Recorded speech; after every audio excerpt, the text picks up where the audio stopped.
How to fix social button not showing in TikTok. Hello guys, this is Atticus and welcome back to another tutorial video.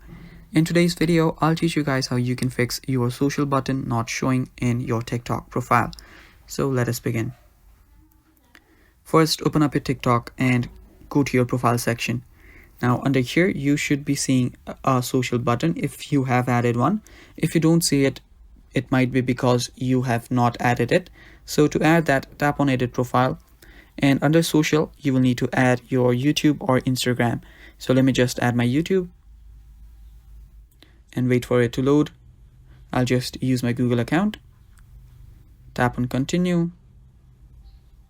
And there you go. Now it has been added. It might take some time to load. So there you go. The YouTube has been added here.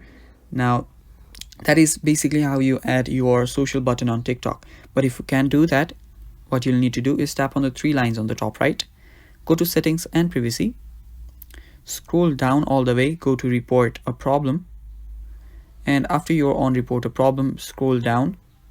Now under report, tap on report, tap on how to report, and here you can tell them what's wrong, tell them that you cannot link your socials to your TikTok, and then they will help you fix the problem. And that is basically how you add a social button on TikTok. Thanks for watching guys. That is all for this video. Stay tuned.